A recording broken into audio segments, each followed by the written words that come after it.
So there's nothing I could do. I packed up my stuff and went back to New York. And I asked the writer, it's like, you know, if you find out, just let me know. And he called me that afternoon, as soon as he got done with his interview. Remember Marlon Fitzwater was the press secretary? He said he talked to Fitzwater, and Fitzwater said the president was really steamed about the cover. So they actually banned me from the White House, which I actually couldn't believe. I thought they'd have bigger fish to fry than that, that's for sure. And I was surprised because the picture, I mean, it wasn't a picture of him picking his nose or something. Like each face was carefully, beautifully lit, I thought, you know. And in the sense that the story had been that he's twice as great as any president we've ever had, that he's ever vigilant, right?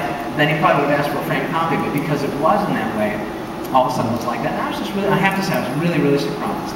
I was maybe naive, but I was very surprised. And I didn't get back to it until, it was about 3 years later when the Clintons were in, and I had to photograph Hillary. And I went there, and I usually am not wearing one now. I usually wear a bow tie and fedora and stuff like that. And I walk in, and the people that actually work in the White House, they're there from administration to administration, right? They're like civil servants, right? So the guys, the cooks, the cleaners, the people that staff it, they're there all the time. So I went there, and one of the guys there, one of the guys who works in the kitchen, recognized me because my stomach says, "Hey, how you doing?" He's from New York, that's what it was. So I was like, "Hey, how you doing?" I'm like, "I'm okay, pretty good." And I said, "You know, I couldn't get in here for a while." I said, "Ah, don't worry, they come, they go, don't worry."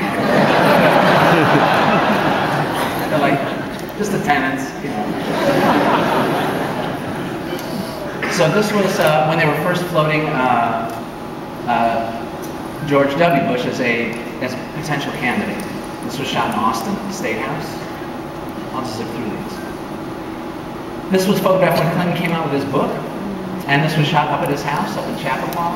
And this thing, again, it was, this was back before my digital conversion, and it was shot with an 8x10 camera. And what was nice about that, it seems like clunky and slow, but what is cool about it is sometimes, and again, it's why even with my incomparable Canon cameras, I'll put it on a tripod and use a cable release.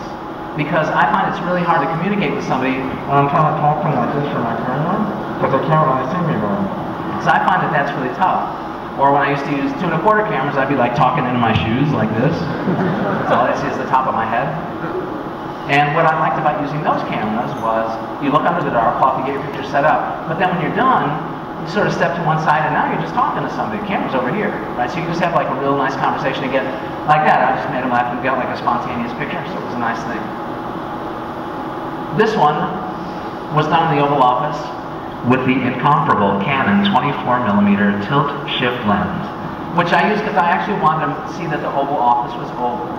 You know, I wanted the ovalosity of it to really show, and I think it works really neat. It wasn't until later that I realized my position when I shot that, and I was thinking maybe that's just a natural thing. I don't know. It never occurred to me. Somehow, in the presence, it's just what happens. I don't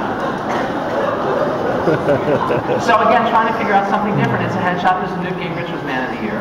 And it's not how I photographed Mother Teresa, right? Except that this was when he was really flying high. And, you know, he was kind of in your face and crass and really to the point, and that's kind of what I wanted it to show. So it's kind of like you have a little language for that in a way, right? There's the lighting, there's the colors, all these choices that you can make. That's how it ran as the cover, and he actually asked for copies of it. He loved the picture, right? You never know. This was shot in Colin Powell's house. He actually has the eagle in his phone. This was done as a multiple exposure in camera, like the Bush one. This shows you these guys have perseverance, even back then. But we needed to get their faces really, really close together, and that was the only way to do it. I somehow didn't think they'd be willing to go within kissing distance of each other. So we'd shoot one, shoot the other, shoot one, shoot the other, shoot one, shoot the other.